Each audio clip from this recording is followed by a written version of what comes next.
welcome everyone to another edition of Schwamigan Chat with myself, Jason, and Walter. You've met us before, but we have a special guest with us today, Terry. Say hi, Terry. Hi. Hi. Terry was a graduate of Washburn High School. We'll talk about that. I graduated from Washburn High School. What year did you graduate from Washburn? Oh, you don't want to know. I graduated 3 years after I come back from the service, and I come back from the service in 46. Okay. 1946. So you had So what grade were you when you left? I was a junior. You were a junior. I was a junior in high school when I was right at the end of the year. And that's when I went in. So I suppose I was more of a senior than I was a junior, but that's what I went in the service anyway. Then I came out and I went back up to school right away, and my dad says, "This is what you're going to do," and I said, "Well, okay, I'll go back to school," because a lot of these young kids that I didn't know anymore. He said, "Well, you're going to go anyway," and he went. I said, went up to see the superintendent, and the superintendent said, "Well, pick up your service record and come to my office in the afternoon," and so I get time to sit down and go through your service with it. So he caught me, and he was Schmullenberg. I don't know whether he ever amounted anymore, but he had been drafted like the rest of us, and he was placed someplace where they made him a major anyway, and because he was a pretty intelligent guy. My dad approved of him anyway, and he said, "Oh," because he met him, knew he was a nice guy and intelligent. Oh, anyway, that's how I got up back into school when I went a whole year, and then I graduated, and he says, "No," he said, "well, graduation," he says, "I don't want you to be getting mad at me." I said, "Well, I'm mad." He says, "Well," he says, "I'm going to make an example of you in my graduation speech." I says, "Well, I guess that'd be all right." I hadn't heard the speech. He said, "No," he says, "I want to tell him exactly what kind of a kid you were, what kind of a man you are." And he buttered me up pretty good for graduating, coming back to school, and going back to school and graduating and sticking with a class of a lot of little kids, but a little secret there. I had a girlfriend. Oh. Had a girlfriend. I had a girl I had met, and she was the sweetest little thing there was. And I said, "Well, that's kind of enticed me to go back." And she was only a junior, and I had gone back into the senior class, but I saw her quite often. Anyway, we got pretty well attached to that way, and we went together all 4 years of what she had left of high school until she graduated, and then I went for a couple of years with her. After that, we got married in 1959. 1951 I got married, and that ends up to about 75 years, but no, 74 years away. So I'm married to that little girl, and she is the light of my life. I suppose we had a few squabbles, but not very many. She is still my little darling, and we get along fine. They treat us quite well, and we're always doing something anyway. Like today, they put us all on a bus and took us down to Culver's for ice cream. Oh, really good. Ice cream treat. Well, we appreciate you taking some time out of your day and coming and joining us here because we wanted we don't have a lot of we just want to talk a little bit about your time during World War II. Okay. And when you left Washburn, where did you go for your initial service? Like when you took your test and when you I went to school, and after I graduated, I went to find a job, and my dad says, "Well, no, you can work here, but we don't make that much money now when the shooting war is on, and there's still, this is a lot of war going on." And he says, "And I think you can find a better place to go." But I said, "Well, I'll stay here." Until one of my buddies says, "Hey, I'm going to get a job down in Beloit, Wisconsin." I said, "In Beloit? What are you going down there for?" "Well, my cousin is working at Fairbanks Morris and Company." And he said, "They're just crying for people to come to work. They're looking for workers." I said, "Well, yeah, okay, let's go." Jumped in his convertible on Sunday, I think it was, Sunday morning, and we drove all the way to Beloit, Wisconsin, and so I went down and stayed his overnight with his cousin, and the cousin says, "Well, your guys are staying here and going to work at Fairbanks. You stay, we'll give you this one room." So they give us one room to stay in, and he had two little girls that ended up being pretty nice little girls. So, they were only little kids, but I kind of liked them little kids. How long did you work down there in Beloit? 7 years. I worked there for 7 years. All the machines that they had turret lathes and all kinds of grinders. They had one thing. They had a wheel that would turn. They cut on an angle like that because they made blowers for diesel engines. And the blowers fit together like this. And then that's where they compressed the air that went into the carburetors of their engines. But no, they made them for boats. They made them for airplanes. I don't think they made many for airplanes because they ended up too heavy. But they made them also for submarines. And they had 4 of them manufactured, but I had them there, and then at the end of it, they said the guy that I had met and kind of got along with really well happened to be one of the guys that owned the factory. Anyway, he told me that, he said, "You've only been working here for 7 years." He said, "You better find another job," because his family sold him out. They were the family of Fairbanks Morris and Company. They were split up into a lot of family owned. And he says, "My family has sold me out to Penn, Texas. I'm going to lose the company. And what they're going to do is they're going to come in here and break this all up into smaller places, smaller companies, and sell it off so they can make a few bucks." Anyway, that's where I left Fairbanks Morris, and I'd been there for 7 years and did really good. Mr. Morris became a real good friend of mine by accident.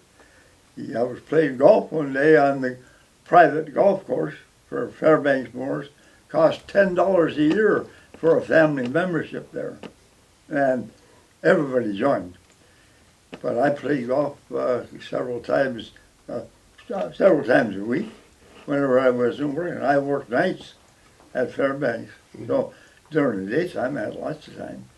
And one day I had my little boy with me, and kind of watching him and keeping him out of trouble. And here comes a golf ball rolling across the green that I was on, and it went right up there right in the goddamn hole. I said, holy Christ, you could think you were standing there, and got out of the way. And the guy come off of the tee, and he was screaming and a hollering, and he said, don't go, don't go. So he come up. We had a formal introduction. Knew who I was, where I worked, what I was doing. Told me a little bit of who he was. He said, well, his name is Mr. Morris. And Bob Morris. I said, well, holy Jesus, I'm sorry, Mr. Morris. I didn't know you were one of the owners of the company. Well, and he told me that his family has settled him out. And he recommended that I go find another job. Because he said, they've been here 7 years, and they're laying off everybody with less than 16 years. So I said, well, that's pretty good. So I got the telephone and with my dad and asked him, if he knew anybody that's going to sell out or whatever. He says, no, but they're building a brand new station in Ashland.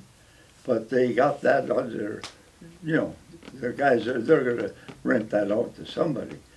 So I said, well, let me know. The next day, I got a call from a guy who was working for Standard Oil, but he was the one in charge of getting a renter for that gas station, brand new. And he called me up, asked me, you come up and take a look at it. I'll show you what the prospects were for that place. I says, well, can I wait till I'll see you on Saturday, because I got to work till Friday night before I get off. And I went home, talked to him, and he says, well, if you want it, you got it. That's service station. And he says, and there's about 3 or 4 other guys that are pretty close to getting it right now, but if you want it, it's yours. And I said, oh, I guess I'm gonna quit Fairbanks Morris, and packed up my tool back, moved back to Ashland. And so, hey, that's what got me back into Ashland. And I said, well, I already joined the Washburn VFW, because that was a brand new starting. And I said, well, I'll join the VFW in Ashland. So I did. But I moved back there, then I moved to Iron River. And I said, well, then I had to join the Iron River to drag me into there. And I said, that's fine. I'm going to join anyway, someplace. So I said, but I do belong in Ashland. And he said, well, you could belong over here too. I said, well, okay. And their little outfits, I said, so whatever. We'll do whatever. And so I joined out Iron River, because that's where Shirley and I moved to town. We bought a place on Long Lake. Well, we bought a place on Long Lake, but it was about 90% given to me, because I belonged to a really good friend, Stanley Wilcox, owned this piece of land, and he cut the land up into pieces so he could sell me and he sold it to me for $600. Nope, I remember it there, right there on that one bay, on the one like Eastern Bay it was. Yep. Yep. I remember that place there and stuff like that.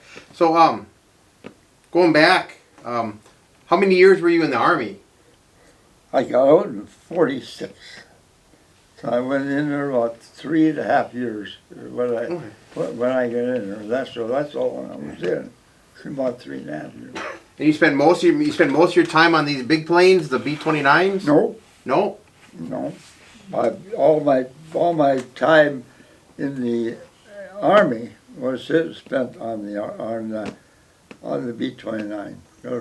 Everybody was all excited about that thing. Everybody was looking for that.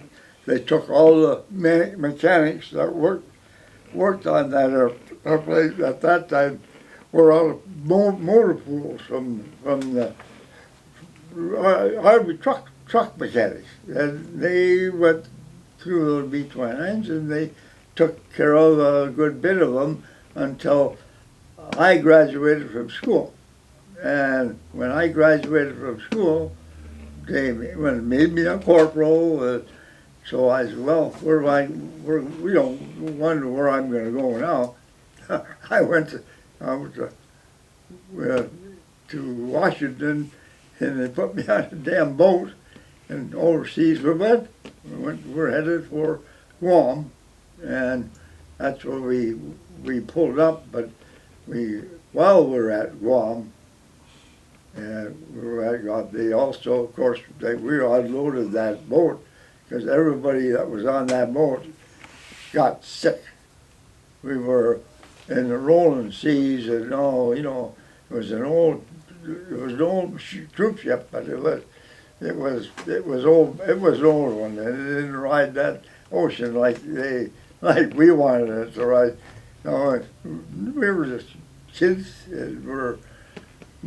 Myself, I donated all my stomach to it.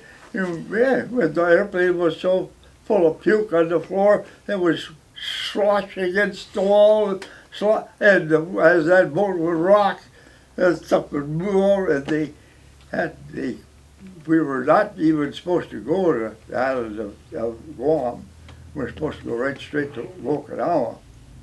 And they said, well, we got to stop and clean this boat up because it's just, so they stopped at Guam, kicked us all off there, cleaned the boat out, hosed it down, got all the ground, all the puke out of the thing, and in about 6 months, it was almost set to go back in, but all this time, we were kind of being lazy and we were unassigned, and one time we were unassigned, I was going to go around and take a look at the 29s, especially, because they had lots of them. I don't remember how many they had, but they had lots of them.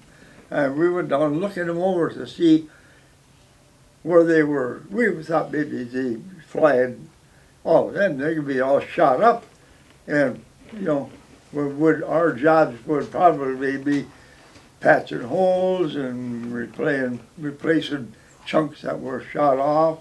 I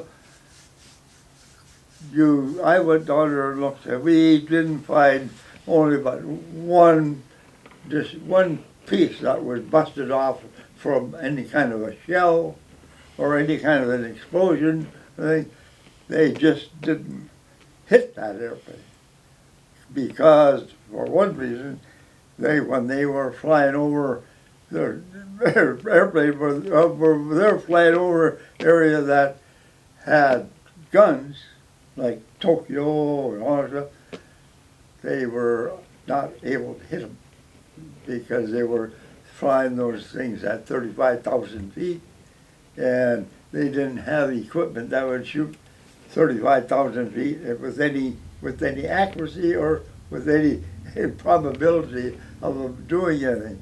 But I never saw one that was hit by a shell. Then they decided that they're going to go from Tinian and Guam, they're going to go into Okinawa. Because instead of 800 miles, it's only 300 miles to Tokyo. And that's when we moved. They moved us into Okinawa, moved up to Yantan airstrip. And I said, well, no, you got the wrong airstrip, because if you don't put me down at Kadena Airfield, Kadena is where the B-29s are. And well, let me look. They looked at the goddamn paper. He said, well, somebody's rather, you and two other guys are going to Yantan airstrip. And I said, well, that's up there, the high, you can see most of the airplane where all of the B-29s were. They're down at Kadena Airfield. And I said, well, why don't we there's about 5 of us. I says, well, why are we going here instead of down there? There's nothing but a bunch of P-47s here. Yeah, he said, but there's 80 P-47s out there. There's about 60 of them that need engines. I said, well, why are they needing engines? He said, because they got too many guys flying them. They fly these during the war, the fighters, and this was after, well, at the end of the war, and they were fighters, but they knew too many pilots for every airplane. So they didn't get the care that they should have gotten in those P-47s. And as it was, they were wearing them out. Just run them to death. And I said, well, well, the only thing I know about how to do those things is take the engines off, send them into the repair shop. And he said, no, most of these are just going to junk, because they were already doctored up anyway. He said, oh, okay. Well, the ones we took out, I think there's 80 airplanes in that group. I think it was somewhere around 60 that we changed. 60 engines in P-47s. All my crew was old men like me, 17, 18-year-old kids. There was a couple of guys that might have been 20 years old, but that would be stretching it. And we changed about 60 of those engines and put them back into service, and they worked. We did them all good, and they all flew on one mission. I don't remember whether you guys are remembering all of the technicals of the war, but after the war, the war ended, the Russians were, they finished their war too. But thereafter settlement, they were going to get a big chunk of those islands that are north of Japan, because they expected Harry, or whoever was going to tear up Japan, was going to bust Japan all up into chunks and dibble them out to all of the people who fought them in the war. It was us and a few people from England fought over there, and when they got into it, Harry didn't have much to do with it, and he was my favorite. He still is my favorite. But anyway, they went down to old soldiers never die, they just fade away. He was the one who took up the pay for us being results.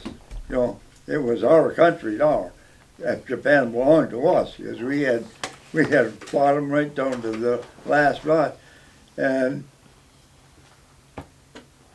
our guys didn't cut them all up. They settled with most of them, even left their prince in action. He was there.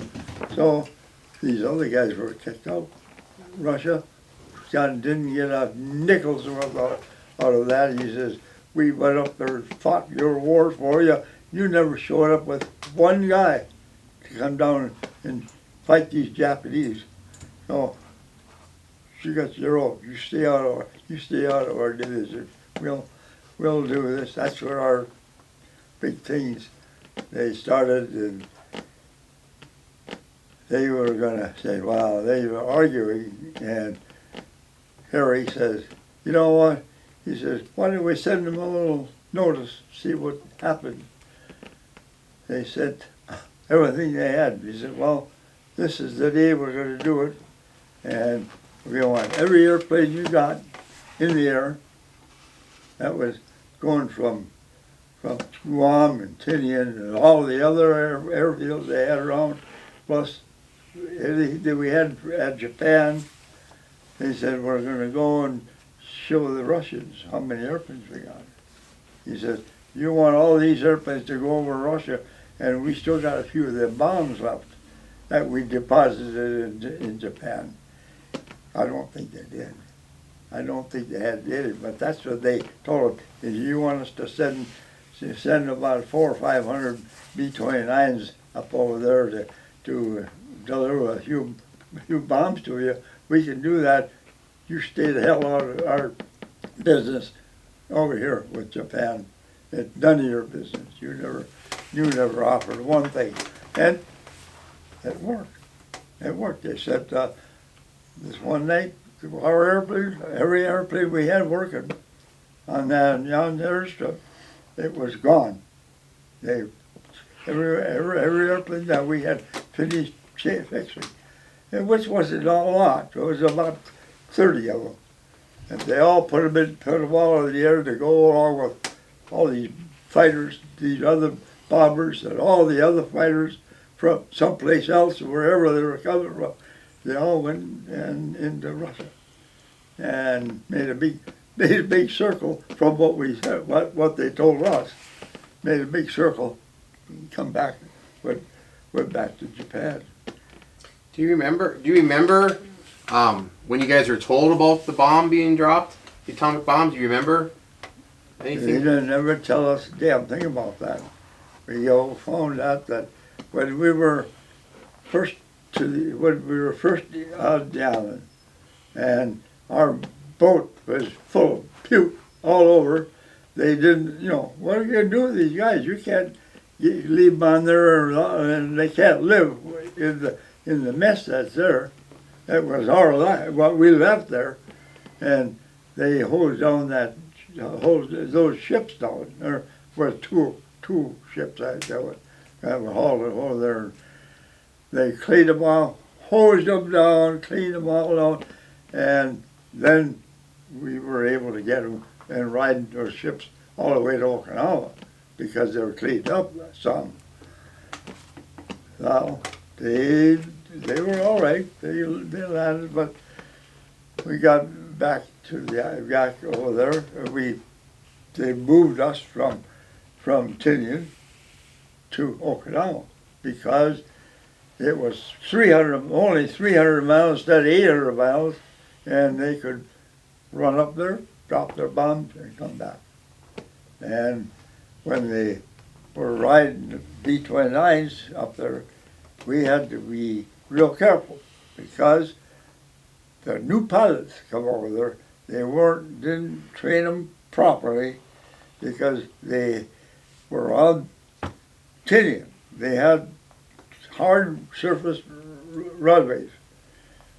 But when they got off the end of the island, they went as far as the beach, coming off. And when they got over the beach, then you wondered, you were listening to them engines run, and I don't hear anything now, because they don't hear anything. But when I was over there, we were standing about that angle, not quite so steep, a little bit flatter out. They'd come right over the top of us. We had at least 2 mechanics on every engine on the beach, on every airplane that was going up. And we said to listen.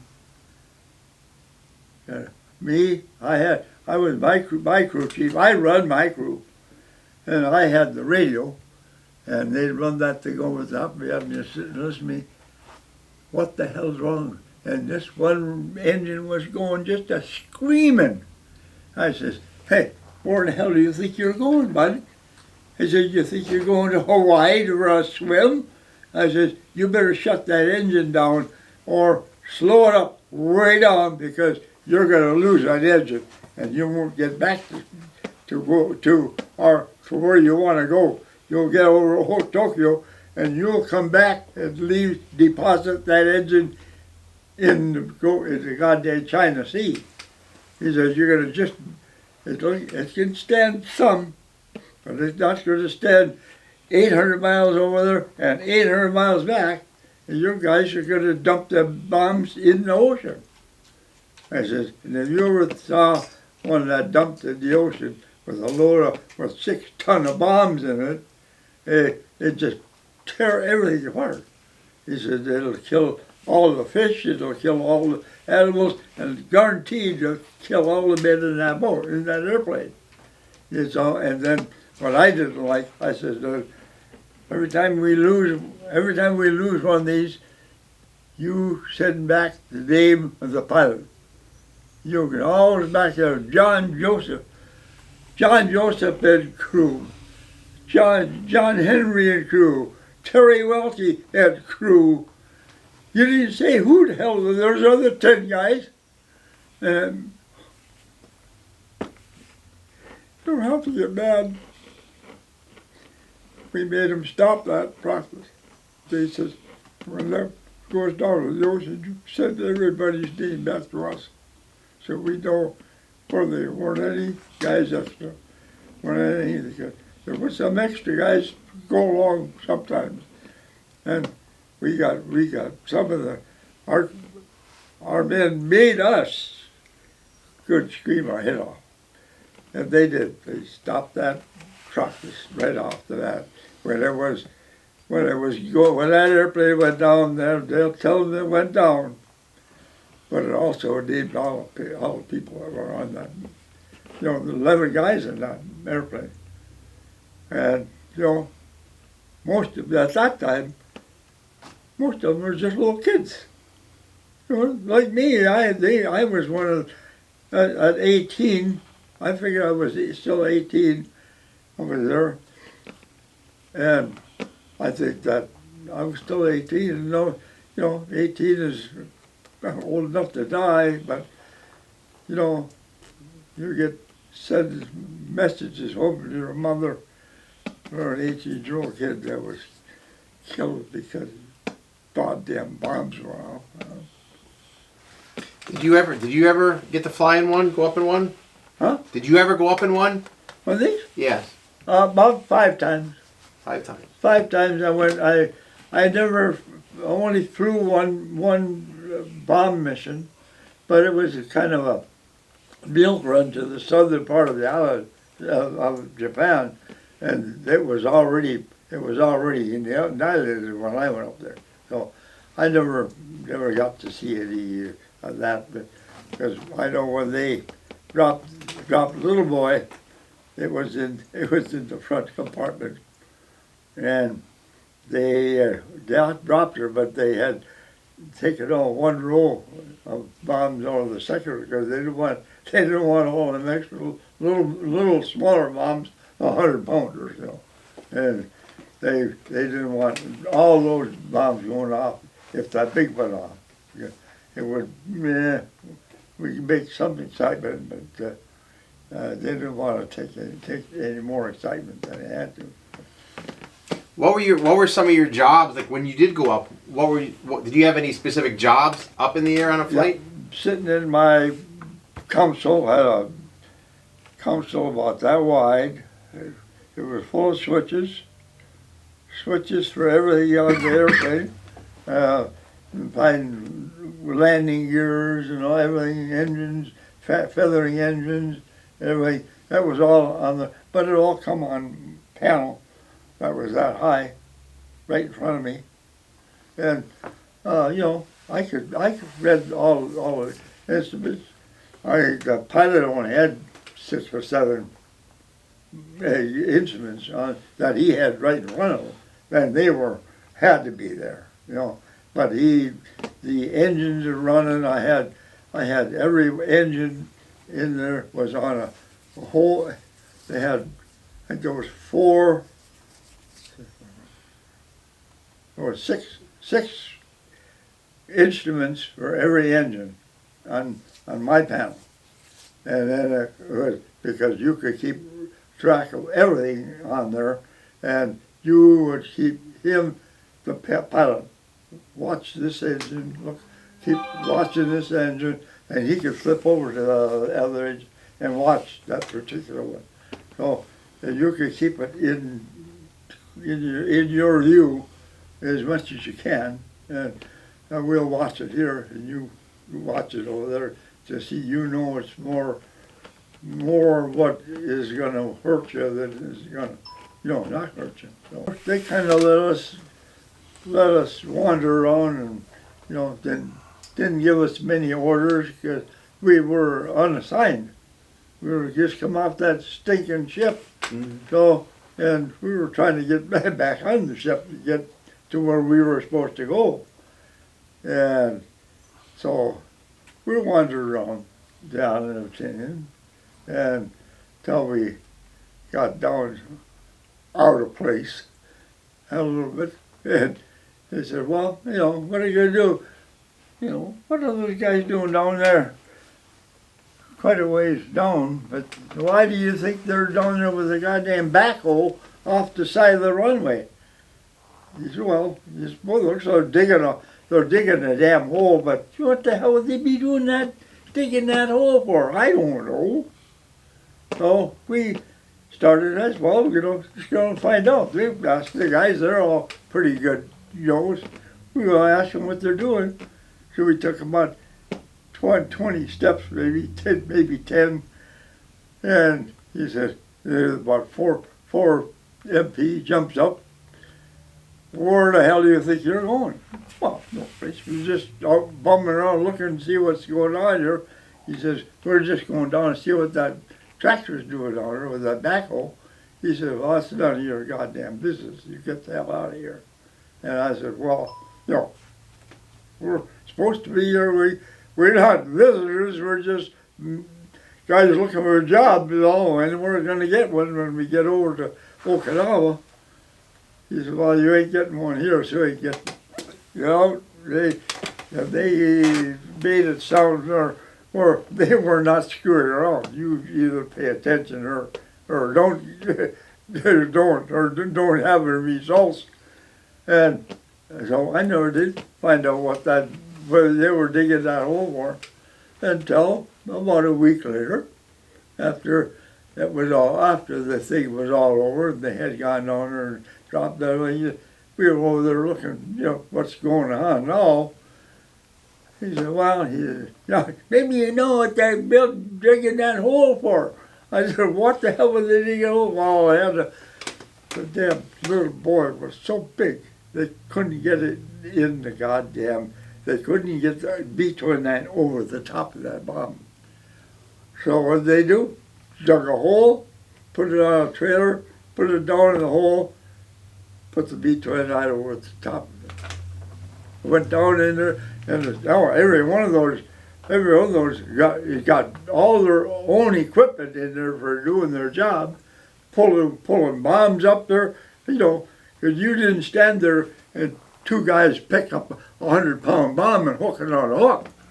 You better have some more safety business than that. So they all had winches, electric winches, put your hooks down, pull them back, put the bombs in there, and they all went down just like that. So you said, let them go. They let them go. And then this world started on fire. Because most of the bombs that we dropped were fire bombs with clusters. And they dropped those fire bombs, and the city of Japan was on fire. Because those bombs exploded, and then fire bombs went all over. I mean, it just wiped everything out. So,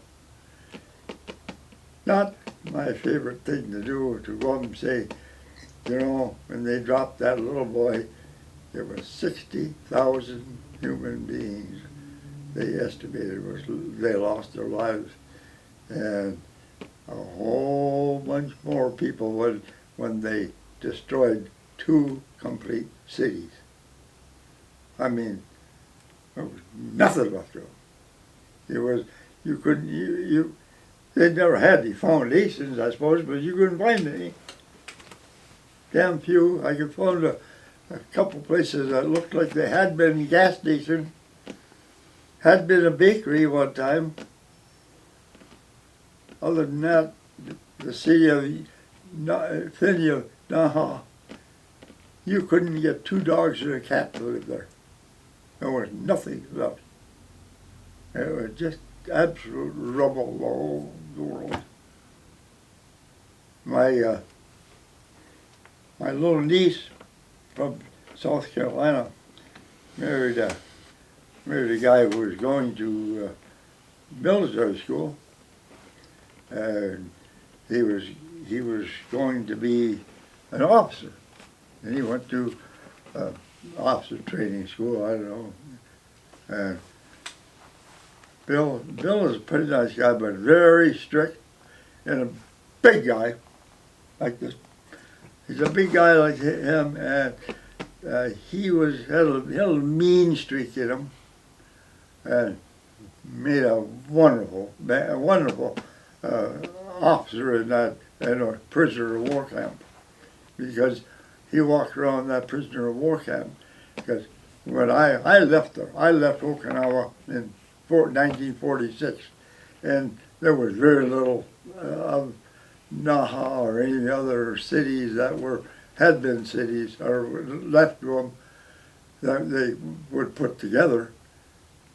Anyway, and they sent all the prisoners of war that they took, they sent them to Japan, not to Japan, but they sent them to Okinawa, where they were confined, and that's where, and he was a commanding officer of that thing for quite a few years.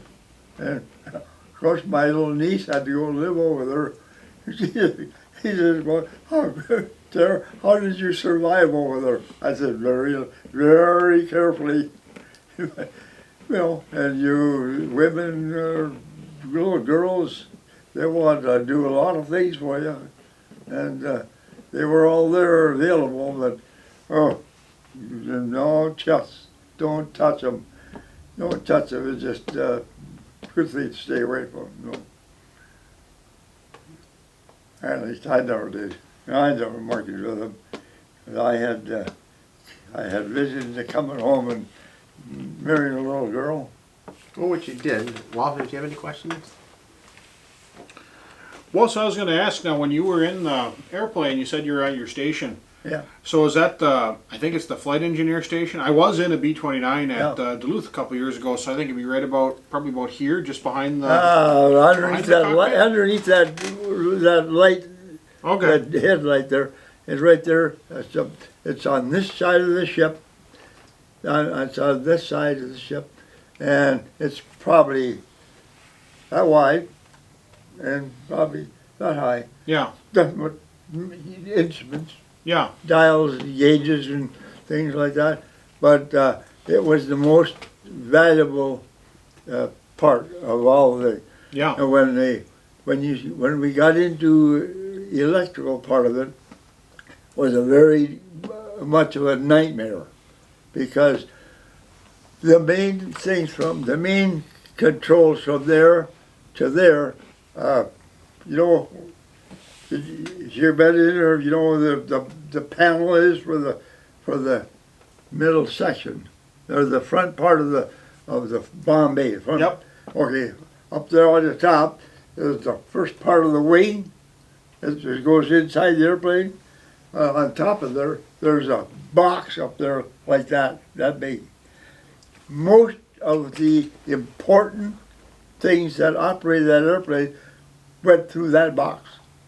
So we had any problems that were giving us we could open up that box and look in there and see if we could find anything trouble. You could run between the connections, because they're all connected in there, one way or the other, and you could check current going through those things. Pretty convenient, but it wasn't convenient. Yeah. It was up there hard to get at, but Yeah. it was the most valuable part of the whole thing, because it was all electric. Yeah. It was all electric. So everything worked electrical, and the guys, we had to worry about the guys back here. Yeah. And if we had problems in the back end of the airplane, we had to check where these guys were and what. There's only two at the very most, but they only had most of them had one guy back there. One guy there, one guy here. But you had trouble looking at one place or other. You went back to where they would start from the front to the back. But that big panel was right in front of this wing, up on top of the airplane. But it was the most valuable piece of electrical equipment it had in there. So we did some work. I guess I never had any in my 29. I never had anything that went bad or got you didn't get any bullet holes. That was the biggest thing. They shoot bullet holes in the airplanes. Yeah. And bullets are going through them, some of them panels and boxes. These are terrible things all the pieces. I seen a few that had happened, although I wasn't involved with a lot of them because I didn't work in those type of airplanes. But this is the type I worked the mostly. And that P-47, I like that airplane, except that when we got into that P-47, there is a hole about that position right there. It's a panel about that wide, about that high, and it's got a whole bunch of these Zeus fasteners. Okay. You could take it off pretty fast, and took it off. But me being the size that I am, I had the worst job in the whole place. On a 40, what's that? You got it? Did I bring a 47? We don't have a P-47 here. Okay. Anyway, that P-47, they had, they had them engines, all them engines hooked together, and their exhaust. The exhaust engines were all together, and they all went the full length of the airplane, from the engines all the way back. And then when they hit them superchargers back here, those things were run. The exhaust gas would run through these nozzles and aim at that wheel. The wheel was about that big around, but it had impellers in it, and he was driving air. I'm not supercharger. He was driving the air that was going through the whole airplane, driving it back into the engines. And I guess I don't know exactly what the pressure was, but it was horrendous. Then they get pressure driving gasoline into the gasoline and alcohol. Yeah. That's the combination that most of the jets were running at that time. Gasoline, they were 100%, and then alcohol with it. They run. Why? I don't know. I never figured out whatever they had in there, but it did the job. They had the power that, man, you could take that P-47, you could. I never did. I couldn't. Yeah. They put that thing right there, and he would just go out of sight. He wouldn't even see where he was going. Yeah. He would, before he disappeared, you'd never see him. And I don't know how high they could go that one shot, but they had so much power. T-51, good airplane, nice airplane, beautiful thing to fly, and a beautiful thing to see fly. But they didn't have the steam that P-47 had. That P-47, you could get her cranking, boy, and you could turn that thing right from the ground. You could just turn it up, and he would just go just like that. Straight up here. When you came home after the war and you were home, you didn't leave aviation behind because you became kind of a pilot yourself, didn't you? Oh, yeah. No, I never piloted one home. No, I mean, didn't you have your own? Didn't you own a plane later? I have, yeah. Yeah. I had my own airplane after that. Yeah. In fact, it took me about 6 months. And I wasn't a pilot, and I had a lot of rides, but not the rides I wanted. I had the rides somebody else wasn't going to fly, so I got those. And I got home. I said, well, they had this. I wasn't going to go back to school. I wasn't going to go to college. I wasn't going to go to college. So I went to the Ashland airport, and I met a guy by the name of Bill Conrad, and I said, hey, I want to learn how to fly. I give him my repertoire, and he said, well, it looks like you're ready. So and he taught me how to fly. He taught me how to fly, and about 4 or 5 other guys. And he said, well, I'll start a flying school. And he got flight school. He got ground school and everything right there. That old hangar that used to be at Ashland. And that's where I got my education right there.